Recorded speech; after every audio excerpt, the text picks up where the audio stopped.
Chilling tales for dark nights.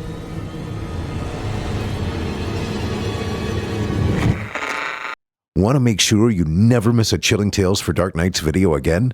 Be sure to subscribe and hit that bell to turn on notifications.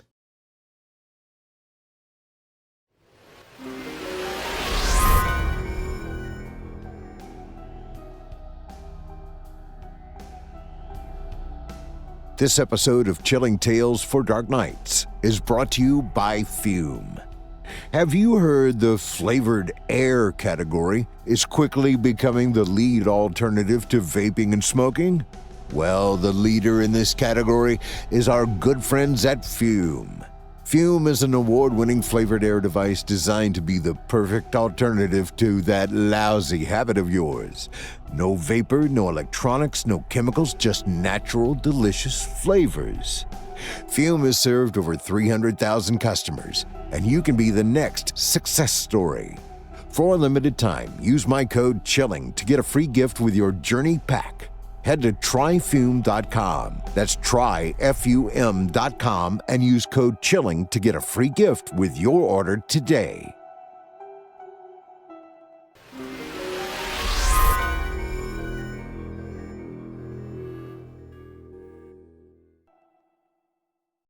It's time to turn off the lights and turn on the dark.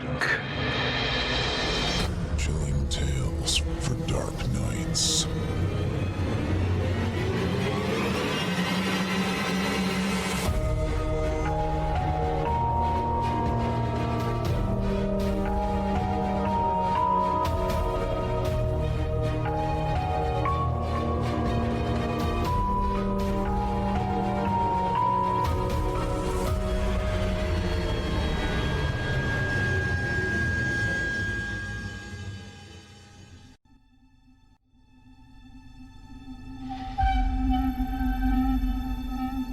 Good evening, listener. You're listening to Chilling Tales for Dark Nights. On tonight's edition, we invite you to leave behind your safe reality and descend with us into the frightening depths of the most terrifying imaginations with two audio adaptations of frightening fiction about retrospective regret and fatal fun houses. I'm your host, Steve Taylor. And tonight I'll be your guide as we traverse the dimly lit corridors of your darkest dreams. Joining us tonight to help bring to life the frightening fiction of Gil Hoy and Kitty Olsen are voice talents Steve Gray, Nick Goroff, Michelle Kane, and Geoff Sturtevant. Now, get your ticket ready, take your seat in our theater of the minds, and brace yourself. It's time to turn off the lights and turn on the dark. Our first tale this evening is written by Gil Hoy and performed by Steve Gray. In it, we meet Henry, a man battling corrosive remorse for cheating in a bad marriage, mixed with his unearned guilt for his spouse's accidental death in a horrific car crash. Now, without further ado, I present to you Burned Toast.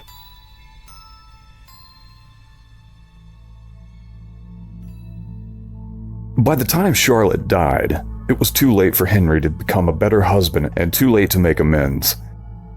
Isn't that the case for too many of us?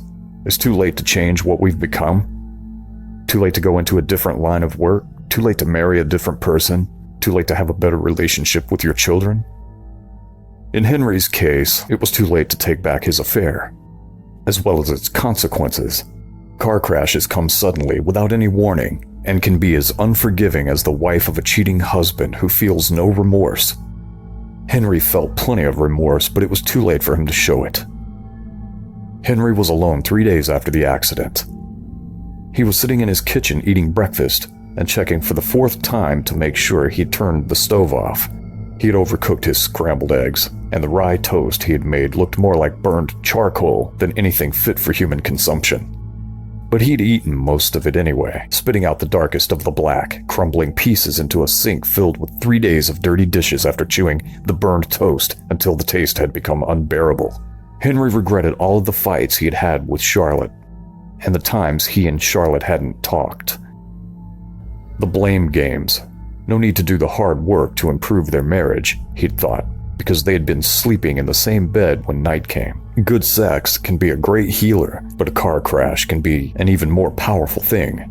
And in the midst of all of their fighting and cold shouldering, Charlotte had learned about his affair. She was heading over to the other woman's house to confront her face to face when she saw but ignored the stop sign and drove right through it. By the time Henry got to the hospital, Charlotte had passed. Her head had spider-cracked the windshield, and she had suffered a severe concussion, nerve damage to her brain, and internal bleeding. She had 2 black eyes and a softball-size hematoma on the left side of her head. As Henry stared at his wife's face, he knew right away that this was something he'd carry with him for the rest of his life. As he looked at her, he thought how he might tell someone about it, years from now, who had never seen such a hideous thing. Henry hoped the embalmer could restore most of her head and particularly her face so that his children would not see their mother like this. Henry had been truthful about most everything during the course of their marriage, but he'd become a pretty good liar as of late. Charlotte believed he had been working a lot of late nights for the past couple of months, as he had told her, but only the work Henry had been doing was spending time in his secretary's bedroom. Charlotte had figured out that Henry was having an affair when she'd seen his car parked about a mile from their home. Henry had told her that he was going into the office to work on a client's case because the trial was coming up.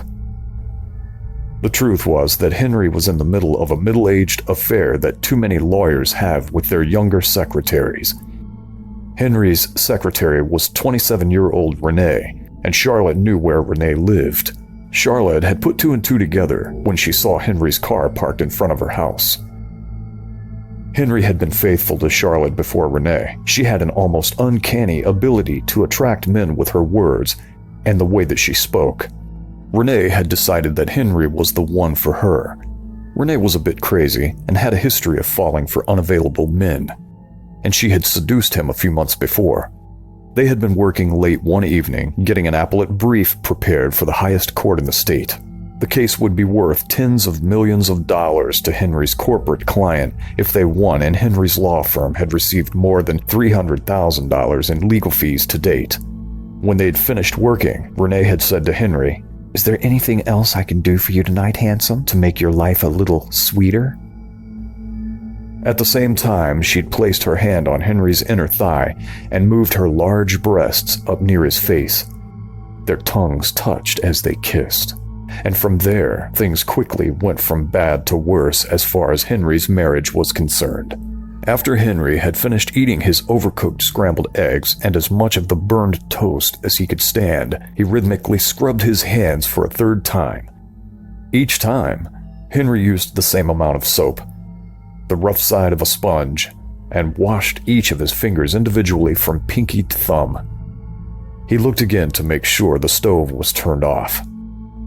"You can't be too careful," Henry muttered to himself. He then said to no one he had ever believed in, "Heavenly Father, forgive me for my sins." Henry had grown up in a religious family. His father was a Presbyterian minister, and his mother was the youngest daughter of a priest and an elementary school teacher. On a good day, Henry was at most an agnostic. If the truth be told, he was more of an atheist. But if there was a hell, which he was sure there was not, Henry was sure he'd be going there. It was too late now for Henry for his unspoken words, and he hadn't even had time to apologize for the affair. Henry's throat, tongue, and mouth were bone dry as he continued to sit at the kitchen table staring at the growing pile of dirty dishes in the sink. He planned to stop the affair going forward, as if you can even call hookups after your wife has already passed away an affair. And remembered for the first time in years how much he had loved Charlotte, how his eyes had glazed over the first time he kissed her. Like the eyes of a man in a trance, Henry was a helpless, lovesick puppy back then, but he later became too familiar with Charlotte, too accustomed to her face, and too sure of having her love. When she died, she was like an unappreciated flower until the first hard snow fell. Soon, the kids would be coming home from visiting their grandparents in Florida, and Henry hadn't even told them their mother had died.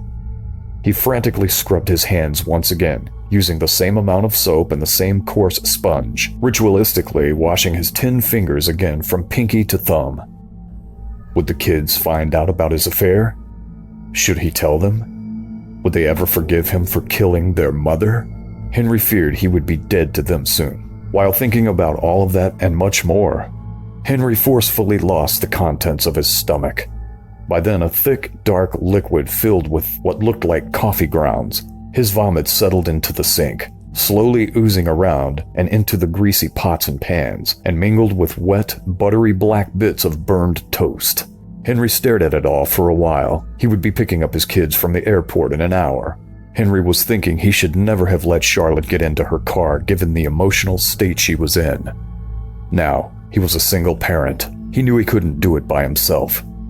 He would have to hire a nanny. What was he going to do with Renee? How could he ever work with her again? But he couldn't fire her for what they had done, could he?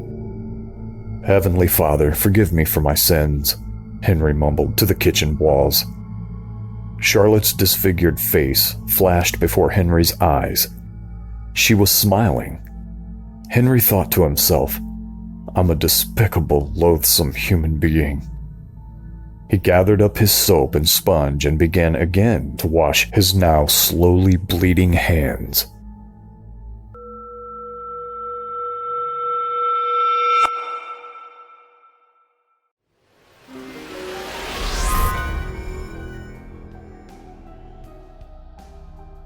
This episode of Chilling Tales for Dark Nights is brought to you by Fume.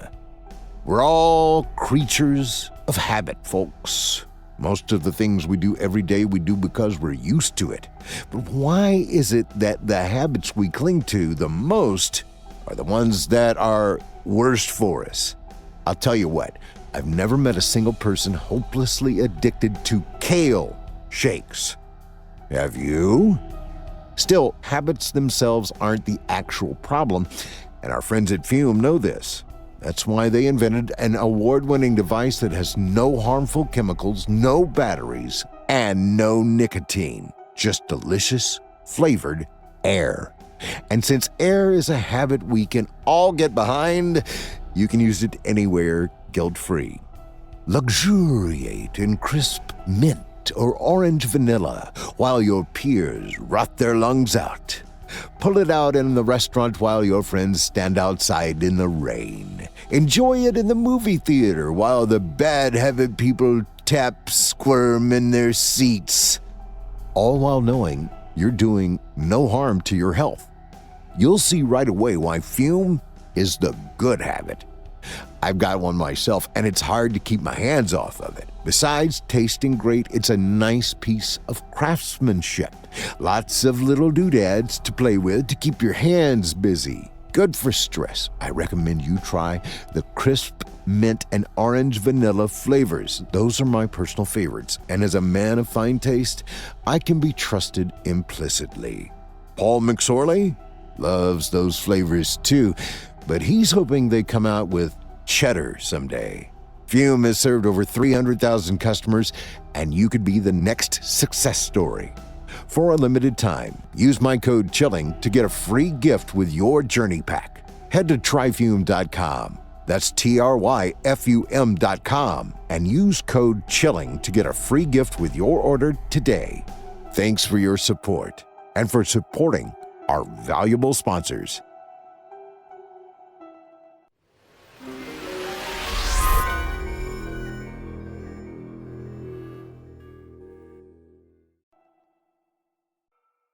I hope you enjoyed Burned Toast, as written by Gil Hoy and performed by Steve Gray. Our second tale of the evening is written by Kitty Olsen and performed by Nick Goroff, Michelle Kane, and Geoff Sturtevant. In it, we journey into an old-time carnival attraction. Now, without further ado, I present to you Hall of Mirrors.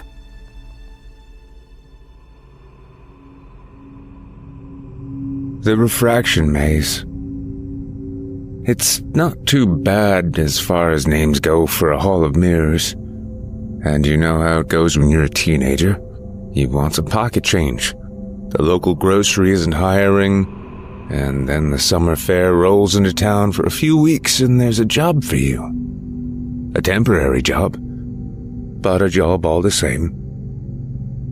I was the kid they hired to take tickets at the refraction maze.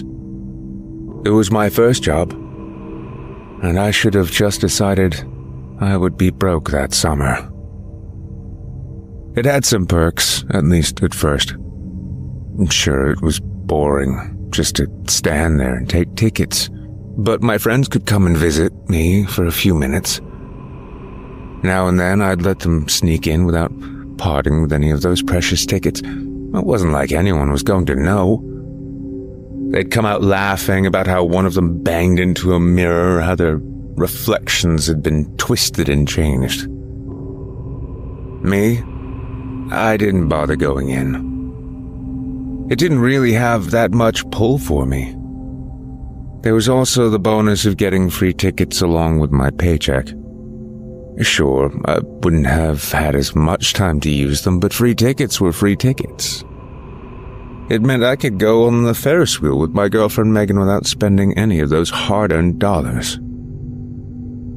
Most of the carnies traveled with the fair. I was the only outsider they had to bring in. When I asked about who ran the refraction maze before me, I got a lot of shrugs and half-answers. I took that as they didn't want to talk to me. A dumbass kid who really didn't belong there with them. There wasn't any skin off my nose. I didn't want to be friends with them anyway. It took 5 days for me to realize something was weird about the refraction maze. Long time, but give me a break. I wasn't exactly paying all that much attention. I didn't think much about the fact that when Megan came out, she laughed and said I didn't have to come in there after her. I was confused. I had never left the front. I wasn't supposed to. But she told me to stop kidding. She'd spotted me in one of the mirrors peeking around a corner. She couldn't catch up to me. The maze was enough to make anyone go dizzy, but she thought it was funny. I ended up laughing it off with her. Maybe she was the one pulling my leg. It wasn't either here nor there. When other friends mentioned seeing me in the maze, I figured they were all in on the joke. Whatever. It wasn't a big deal. I still didn't leave my spot in front of the maze. People went in, people went out. Some people were still laughing from all the silliness inside, but after a while, I began to realize some people weren't nearly so happy. Some looked downright afraid, their faces pale and their pace quick, like they couldn't get away from the maze fast enough. I figured at first it was because they'd genuinely gotten lost in there. I didn't think it would be that hard, but maybe they were dumb. It was rude to think that, I know, but I was young. It was day 5 when I finally caught an inkling that maybe, just maybe, there was something wrong with the refraction maze. It was Friday, early afternoon. It was busy. Busy enough that I didn't hear the screaming until it had reached a fever pitch. My head whipped around as soon as I realized it was coming from the maze. It sounded like someone was being murdered. I froze. I didn't know how to respond. I was about to finally yell for one of the other carnies when a woman tore out of the front of the maze like her hair was on fire. Her eyes landed on me and her terror turned into rage. You! She grabbed me by the shirt and shook me. Hard. She nearly smacked my head into the cheap booth I was doing my job out of. What's wrong with you? What the hell is wrong with you? She screamed at me, over and over again with more and more expletives each time. Some of the other carnival goers peeled her off of me, only after I felt like a shook-up soda bottle, ready to pop the moment someone touched my head. The woman went to complain to my boss about my inappropriate behavior in the mirror maze, but I had like a dozen witnesses to confirm I hadn't gone in there. I'd never once gone into the mirror maze. I was at the front doing my freaking job. I was given the rest of the afternoon off, at least. I was even tempted to quit, but my curiosity overrode my fear. First my girlfriend, then my friends. Now a random woman kept insisting they'd seen me in the maze. Maybe there was some weird cardboard cutout in there. Or there was some creeper lurking there that just happened to look like me. Eesh. Either way, I wanted to figure out this mystery. So that night, after my head stopped spinning like a washer drum, I decided to go into the maze. At night, the refraction maze isn't the biggest draw.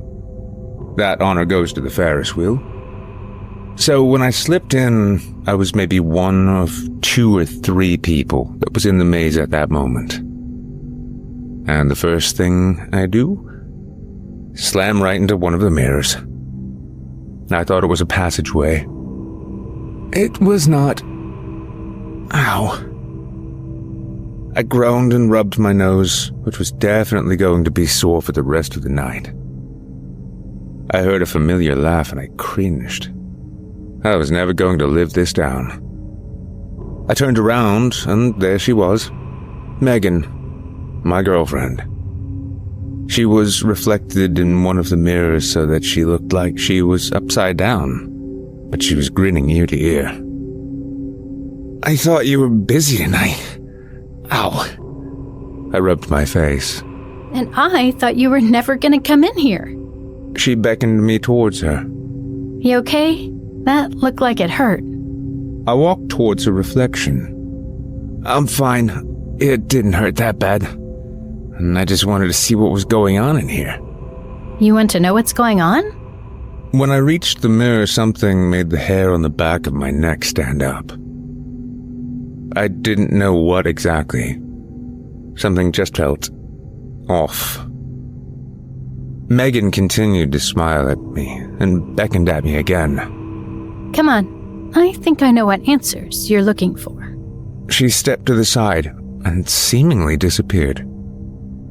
I looked around and spun around a few times, but I couldn't tell where she was.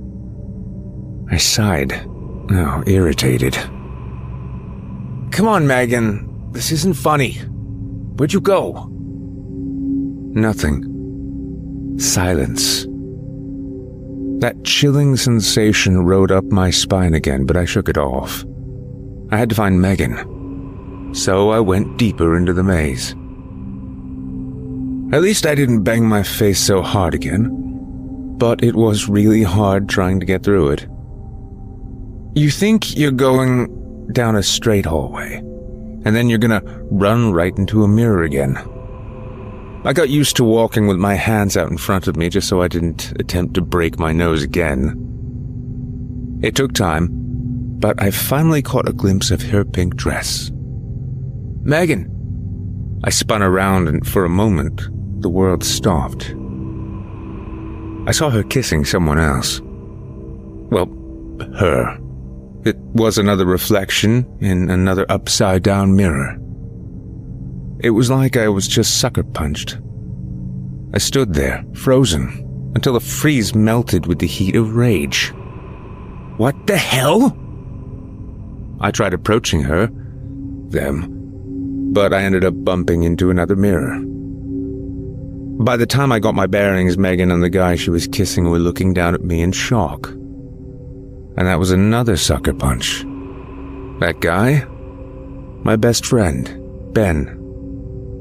I'd known Ben my whole life. We sat next to each other in kindergarten, played war on the playground, cried together when my first dog passed away. I'd always thought I could count on him to stay by my side and have my back. Seeing them twisted like that literally made me want to be sick. Ben at least looked ashamed. Megan she looked like she just didn't care. She scoffed and let go of Ben. Don't pretend like you didn't know. I didn't. I shook my head, but she laughed while Ben looked the other way. Seriously, you're always busy. I'm lonely. Ben was there for me when you weren't. What did you expect me to do? Not freaking cheat on me, I blurted out. I tried approaching the mirror I saw them reflected in, but I glanced away for a second. When I looked back, gone. Both of them. I swore and nearly punched one of the mirrors, but I caught myself last second. Nope. Wasn't gonna break a mirror and get charged for it. Megan and Ben weren't worth it. No. I had to find them. I had to confront them, and I had to tell them to go straight to hell. Do not pass go. Do not collect $200. I was so pissed. Pissed enough that I wasn't thinking. I mean, who thinks when their whole world feels like it was tugged out from underneath them? I stormed through the maze and, unable to find them, I turned back around to retrace my steps. At least I thought I turned around. It was impossible to tell. I was so turned around that it just made me even more mad. When I heard Megan clear her voice, I whipped about. "Where are you?" I shouted, ready to start throwing punches at mirrors. Damn the consequences. I spotted her reflection, upside down, like the other times. She waved mockingly and tutted her tongue. You're so clueless. You keep looking right past me, dummy. Stop messing around. This is a real crappy way to dump me, Megan, I screamed, pointing at that reflection. She smirked, and I realized something didn't look right. Maybe it was the way her lips pulled or the way her eyes narrowed, but I got those chills again, and I felt the hair on my neck go right up. Something was strange about that reflection.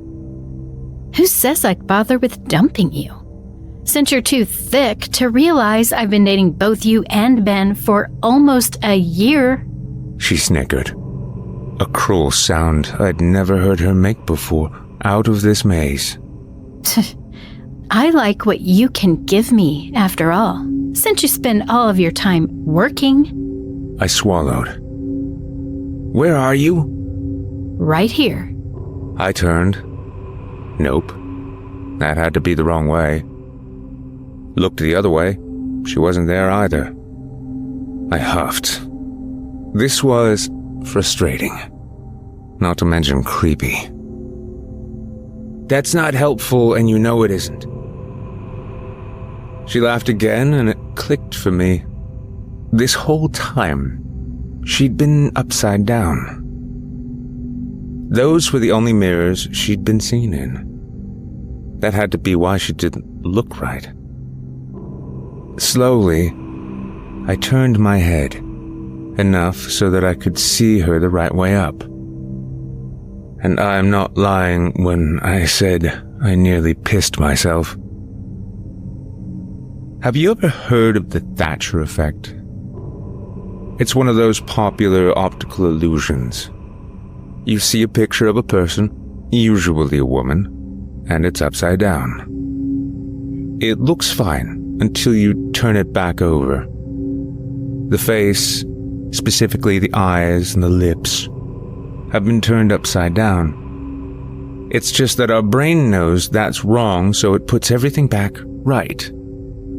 You don't see what's wrong until you flip it around. That was what was wrong with Megan's face. Her upper lip was thick and flat, while the lower lip seemed shrunken. Her eyes were bulging, too wide, in the wrong way. When she saw my head upside down, she started laughing even harder, her tongue flashing out from the top side of her mouth. Oh, maybe you're not that thick. I stood up straight and backed away until I was pressed up against another mirror. Megan, or the thing that was pretending to be Megan, giggled and stepped to the side, popping up in a dozen more mirrors. Some upside down, some right way up. And I don't know how I preferred seeing her. She waved. "What?" I swallowed. "What's going on? Megan?" You don't have to call me that. Another step and she disappeared, replaced by my reflection, now with the same distorted features. I'm not anyone. I can only be someone else. My voice echoed back at me, and I wanted to clap my hands over my ears. It was just too weird, hearing my voice, but not my voice. So, was this all some kind of joke? Oh, Megan is stepping out on you? Or, well, me? I suppose I can say she's stepping out on me. The reflected me examined his fingernails. I see a lot of things in here. More than I did in the other mirrors I've stayed in. Do you know how exhausting it is? A single box is your home. Forced to mimic what's in front of me. I don't have to do that here. I can have fun. Granted, tearing away from your side of things has changed things. He gestured to his distorted face and laughed again. I didn't laugh like that. I swallowed, willing my legs to move forward but finding it impossible. What do you want? I asked. What do I want? The reflected me stroked his chin as he considered this for a moment. I want to play with you. A hand, ice cold and smooth as glass, pressed up against my back. I turned and saw me, the reflected me, reaching out, his hand passing through the mirror like one might reach into a pool of water. I screamed, this time in sheer terror, and finally my legs chose to work. I bolted, slamming into a few mirrors before I found a straight passage. I had to get out of here. I wasn't going to play with this psycho reflection, not in a million years. Of course, maybe that wasn't my choice. I didn't think the mirror maze was that big. I mean, it's a carnival mirror maze. How much space could it possibly have? But it felt like it stretched on for miles. It made my eyes and head ache, as it felt like I was going in circles. I couldn't hear other people anymore.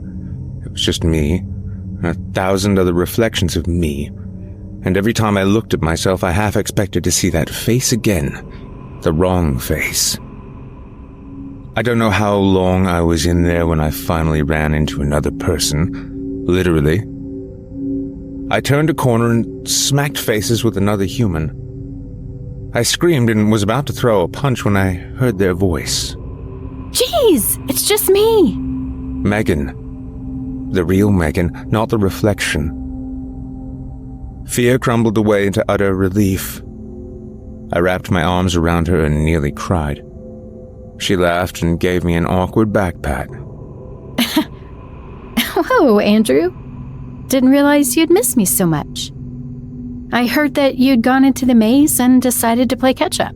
What's up? You look a little... well, you look a lot like shit. You get lost? I swallowed. I wanted to tell her everything. The thing that was in here. The things it made me see. But my mouth just wouldn't work. It just sounded ridiculous. Some upside-down face, monster chasing me through a hall of mirrors. So I shrugged. I think I just need to get out of here. I don't feel well. Megan's eyes softened, and she cupped my face. Oh, babe, it's okay. Let's find the way out, and then we can go get some cotton candy.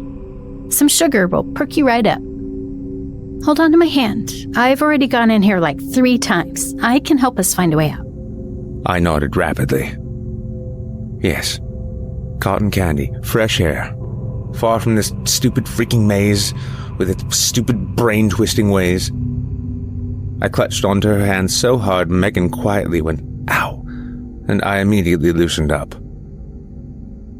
Deep breaths. Megan was going to get us out of here. We were going to get out of this maze and I'd never have to come back here. Screw this job. It wasn't worth the minimum wage, not by a long shot. I was starting to calm down when we turned another corner and we saw Ben. Well, we saw his reflection, upside down.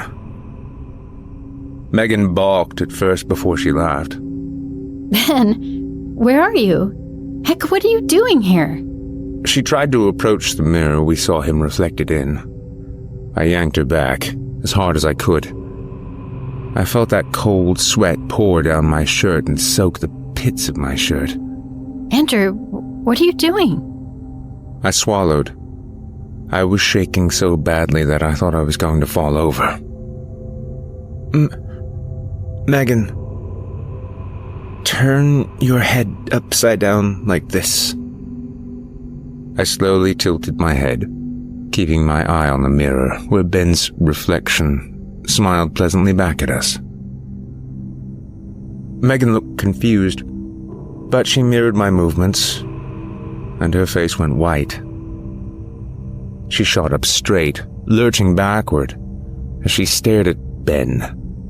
What the? She stammered. The reflection that was not Ben laughed, tossing his head back and stepping into another mirror that put him back upright. Aw. Couldn't let her stay in the dark? It's not like she's not giving you that courtesy. It said. Megan's brow furrowed as she clung to me. What the hell is that thing talking about? She whispered, tugging at my sleeve. The image of Megan and Ben kissing flashed through my head, but I tried to squash it down. It says a lot of shit. I don't know. You don't know? Wow. The denial is strong in you. The reflection laughed cruelly, sidestepping into another mirror that was closer to us. We both instinctively moved away. His features were just so wrong. Is that why you know you can run around on him, Megan? Whatever you do, he'll keep you around? 'Cause he loves you so much? I could hear Megan gulp. Whatever you're talking about, I don't care. Andrew, let's get out of here. She dragged me along as the reflection shrieked with laughter like an overjoyed toddler. And then it chased us. It followed us, hopping from mirror to mirror, popping up in front of us with its upside-down lips twisted into a morbid attempt of a grin and causing us to scream. Its glass-like hands would reach from its mirrored prisons, and we'd have to pick another direction to run. Megan begged me to tell her what the hell that thing was, why it was chasing us, and just what did it want, but I didn't know. I couldn't answer any of those questions. I don't know how long it was we ran around that maze. It felt like hours. Maybe it was. Finally, Megan tripped and fell onto her knees, panting, also covered in sweat. I fell next to her, struggling to swallow a decent breath while black spots swarmed in front of my eyeballs. Are you done running now? I glared up at the reflection, which now looked like that rude woman who had shaken me so hard I got out of work early. It was not out of breath. Not a hair was out of place. It examined its fingernails in a bored manner. "What?" I gasped, trying to fill my lungs with enough air to speak. "Do you want? If you're going to kill us, just stop messing around." What do I want? The reflection smirked, its twisted lips sending waves of revulsion through me. I hated it. Just two little features twisted around made me so freaked out I couldn't tell left from right. The reflection knelt to our level. It reversed its eyes, staring right into mine. I want truth. I want honesty. I want you to be able to look in the mirror and see what's right. That's what I want. And when I get it, you'll be able to leave. Megan, will you finally stop running away like a bitch with its tail between its legs? And tell Andrew already? Megan coughed as she finally looked up at me, and the shame in her eyes told me what the reflection said wasn't a lie. We didn't want to hurt you, Andrew. Oh, you mean so much to both me and Ben. This is so messed up. We messed up. She sobbed, dragging her hand down her face. We wanted to tell you. We just didn't know how. I stared at her. Blank. Numb. Exhausted from running through this hall of mirrors from hell. How could she? How could Ben? It felt like reality was shattering around me. Tiny fragments of broken glass raining down. The reflection snorted. So, running through the mirror maze with Ben, kissing him when you were just out of sight of your actual boyfriend? Tisk tisk. You didn't seem to feel guilty then. Megan's head snapped up, and she glowered at the reflection. You don't know a thing about how I feel. I stumbled to my feet. I felt sick. I just wanted to go home and crawl into bed. Let's just go. She told you the truth. You said we could go after that, I said. Not quite. The reflection's maniacal grin just made me more nauseated. You're not being honest with yourself either. Tell me, what do you really want to do right now? Do you just want to run away, pretend this never happened? Go on being cucked by the people that mean the most to you, while the world laughs at your willing stupidity? It crooned, tapping its fingers together. It was right.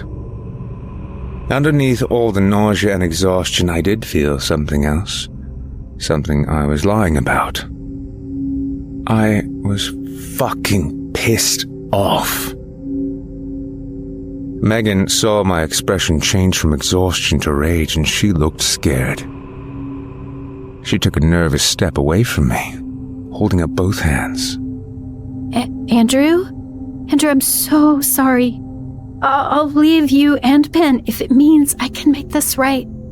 So, he means nothing to you too then, right? Megan sputtered. I don't think she expected me to have so much venom in my voice. She didn't have an excuse this time. So I finally was honest with myself and with her. In that, I shoved her. I was so angry. So freaking angry. I can't even say I knew what I was doing. I felt my hands collide with her shoulders. I felt the force it took to send her flying backward, right into the mirror. It cracked down the center. The air whooshed out of Megan's lungs before she could recover. Two glass arms reached out from the broken mirror and wrapped around her. The reflection didn't look like that woman anymore. It looked like me. Before I could do anything, the mirror pulled Megan back, and she sank into the mirror, disappearing past the broken glass with a final, terrified scream. The maze was now silent. The reflection was gone, and I was all alone. I slipped back to numb. That couldn't have happened, right? I was dreaming, hallucinating. Someone had slipped something into my soda, and I was on the worst trip of my life. This really couldn't be happening right now. I rested my hand on the cracked mirror. I felt its shard-like edges pierce my fingertips, blood oozing down my distorted reflection. That felt real. Too real. I started walking. It wasn't even a full minute before I stumbled out of the mirror maze. I was out. The carnival was entirely dark. I could hear distant chatter, probably the last of the carnival goers heading back to their cars. I was still alone. So alone. I sank to the ground. Tears rolled down my face. I'd done something horrible. It was my fault. Sure, Megan had done something shitty, but I knew better than to shove someone just because I was pissed off at them. The reflection had gotten into my head, twisted things around like its twisted face, and now she was gone. Where she was gone, I don't know. I just knew I'd never see her again, save perhaps in my nightmares. Andrew! Andrew! My heart skipped. I looked up to see Ben running up to me, eyes wide with concern. Was it genuine, though? Was it the truth? And skidding to a stop before he ran me over. Where you been, man? Shit, you're bleeding! He threw himself down to the ground and grabbed my hand, examining my bloodied fingers. Megan said she was gonna go look for you so we could all go out and have some fun. But when neither of you turned up, I got worried. I got even more worried when I called her mom and she said she wasn't there. Then I called your mom and you weren't there either. Jesus Christ, what happened? Did someone mug you? Where's Megan? Did she ever catch up to you? It seemed like he cared, but I didn't know. Megan had been a good liar too. I wanted the truth. I swallowed, my lips dry and cracked, and I managed to get out in my raspy, scream-torn voice. She's still in the maze. I want to say that I regret telling Ben that, but I think I have a bad habit of being truthful to myself, so I'm going to be honest. I don't think I feel bad that I told Ben that, because I knew he'd immediately run into the maze to go save his friend. And by morning light, he'd still not come out.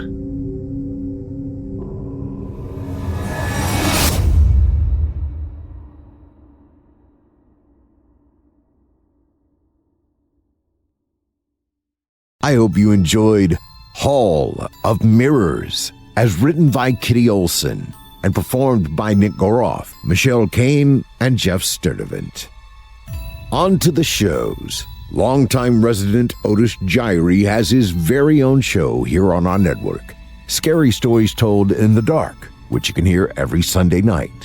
We also have Eric Peabody's Horror Hill, a podcast dedicated to some of our deeper and darker tales. We hope you check him out.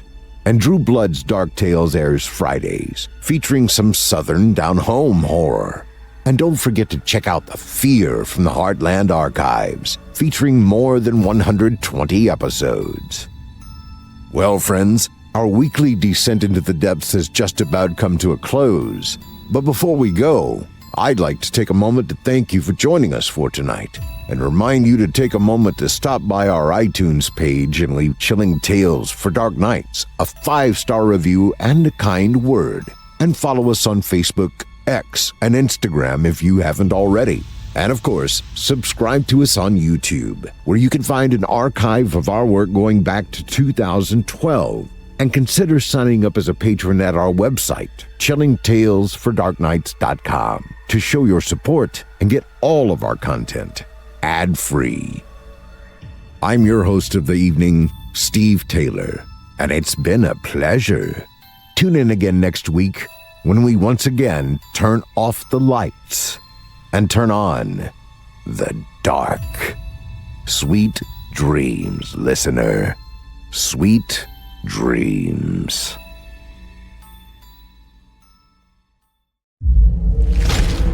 Chilling tales for dark nights.